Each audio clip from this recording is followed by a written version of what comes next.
Think about your five closest friends. Now be honest with yourself. When did you last actually see one of them? Not a text, not a reaction to their story, not a comment under a photo, in the same room, nowhere else to be. For most people watching this, that answer is uncomfortable. Weeks, maybe months. And here's what makes it strange. You're probably not a bad friend. You're not cold or selfish. You care about these people. You think about them. You mean to reach out. But something happened quietly.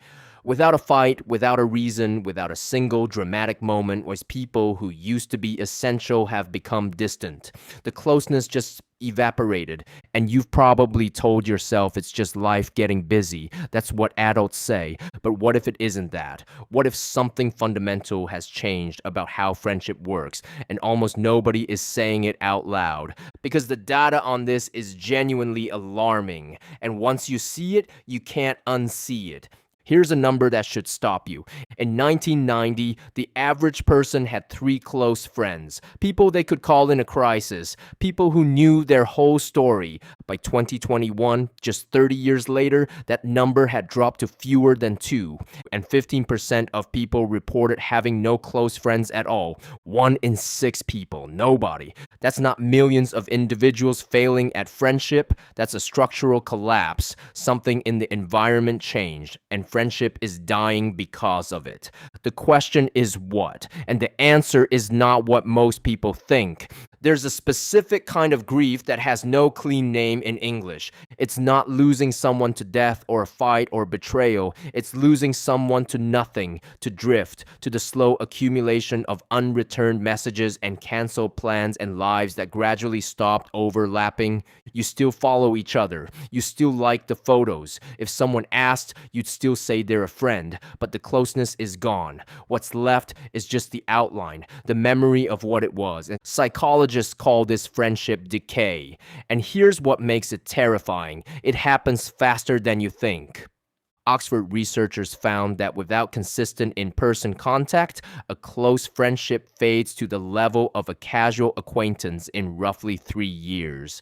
3 years, the entire architecture of a relationship, the trust, the history, the feeling of being truly known, quietly dismantles itself. Not because anyone chose it, just because life got in the way. And in the modern world, life always gets in the way. To understand why, you need to know about something most people have never heard of. Sociologist Ray Oldenburg spent years studying where friendships actually form. His conclusion was simple and devastating. Friendship doesn't happen at home, and it doesn't happen at work. It happens in what he called third places. It's the pub, the barber shop, the town square, the local diner where the same crowd showed up every Saturday morning and talked about nothing important and everything that mattered.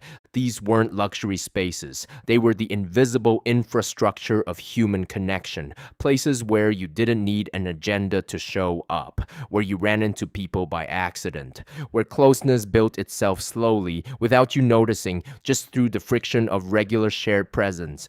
And over the last 30 years, they have almost completely vanished. The pub closed because the rent tripled. The church emptied. The town square became a car park. The diner, if it still exists, is full of people staring at their phones. We didn't notice losing them because something arrived that felt like a replacement. It wasn't. Here is what social media actually did to friendship, not what it promised, what it delivered. It took the feeling of connection and removed the cost of it. And that cost, the showing up, the effort, the inconvenience, is exactly what makes friendship real. Before smartphones, staying close to someone required a deliberate choice. You called them, you made plans, you turned up. Every interaction was an investment. An investment is what builds trust, what builds depth, what builds the kind of relationship that survives when things get hard. Now, you can maintain the sensation of closeness with almost zero effort.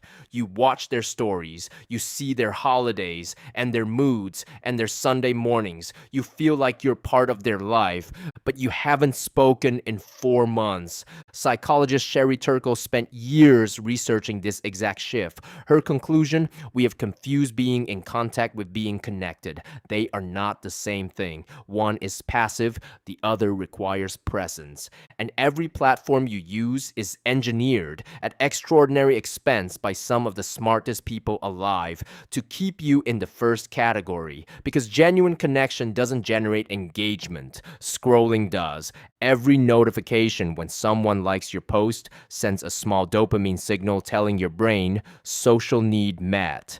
But it isn't met. It's a simulation of connection that leaves you subtly hungrier than before. We are socially starving in the middle of a feast. But here's the piece nobody talks about, the one that might hit closest. Researcher Jeffrey Hall at the University of Kansas wanted to know exactly how long it takes to build a close friendship from scratch. The answer, 200 hours. 200 hours of shared time to go from stranger to close friend. Not texting, not following each other online, actually being together. Now think about your life, your schedule, the commute, the work, the errands, the exhaustion by 8 p.m. When was the last time you had 200 hours to give to a new person? This is why adult friendship feels almost impossible. Not because people stop caring, but because modern life has stripped away every condition that made those hours available. We move cities for jobs. We work schedules with no edges. We're tired in a way that isn't solved by sleep. And the first thing that gets cut when time disappears isn't work. It's the dinner you were going to have with someone you miss. We keep saying, let's catch up soon. Soon never comes, and this is where it stops being just sad and starts being dangerous because the body keeps score. Chronic loneliness, not introversion, not solitude, but the specific pain of lacking genuine connection increases the risk of early death by 26%. That's comparable to smoking 15 cigarettes a day. It raises blood pressure, it disrupts sleep, it accelerates cognitive decline. Your nervous system interprets a lack of real social connection as a survival threat because for most of human history, it was. An isolated human was a dead human. Loneliness hurts because evolution designed it to push you back toward the group. The alarm is going off, but the group has quietly disappeared. The United States Surgeon General declared loneliness a public health epidemic in 2023. The UK appointed a minister for loneliness. Japan did the same. Governments are building entire departments to address the collapse of human connection. And still, most people experience this in private, in the quiet of a Sunday night, in the strange emptiness after a social event that should have felt good but didn't, in the birthday that came and went with notifications but no one at the door. There's a reason we don't say this out loud. We live in a culture that has made loneliness feel like failure. You're supposed to be independent, building, optimizing, needing people, really needing them, admitting you're lonely sounds like weakness, so people perform okayness. They post the one night they did go out. They say, I've been so busy, when what they mean is something harder. They scroll other people's lives and tell themselves connection is always just one message away. The gap between the social life that looks real and the one that is, that gap keeps growing quietly behind a very curated grid.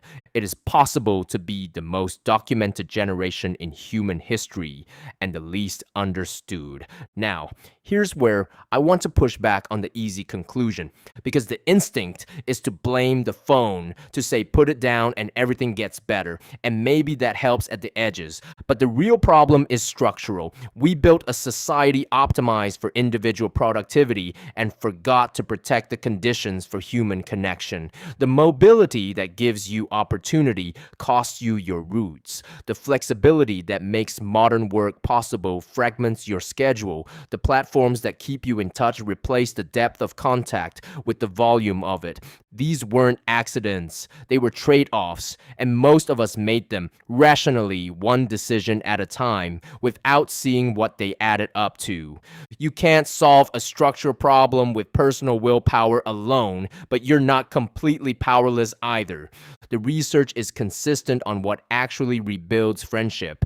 Not better texting habits, not more intentional messaging, recurring physical presence, the accidental run in, the regular Wednesday thing, the habit of being in the same space as the same people without a specific agenda, something that creates the conditions for closeness to happen by accident, because that's the only way it ever really has. That means joining something, a team, a class, a group, a club, something imperfect and local and slightly inconvenient that puts you in a room with people on a regular basis.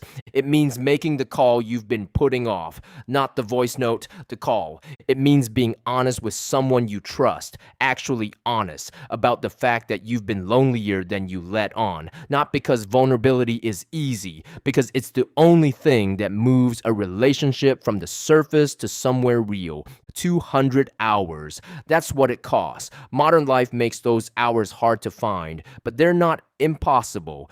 The friendships worth having have always been the ones worth building deliberately. The world just made it very easy to forget that and to mistake the glow of a screen for the warmth of a person who actually knows you. There is a specific loneliness that comes from being surrounded by people who know your name but not your life. Most people know that feeling. More and more, it's not just at parties, it's the background frequency of modern existence. But it's not permanent, and it's not inevitable. Friendship isn't disappearing because people stop caring. It's disappearing because we stop protecting the conditions that let it grow. And conditions, unlike algorithms, unlike economic systems, unlike the pace of the world, are something you can still build, slowly, deliberately, in the small decisions about where you spend your time and who you spend it with. So pick one person, not a follow, not a like, a person you've been meaning to call. Close the app, call them.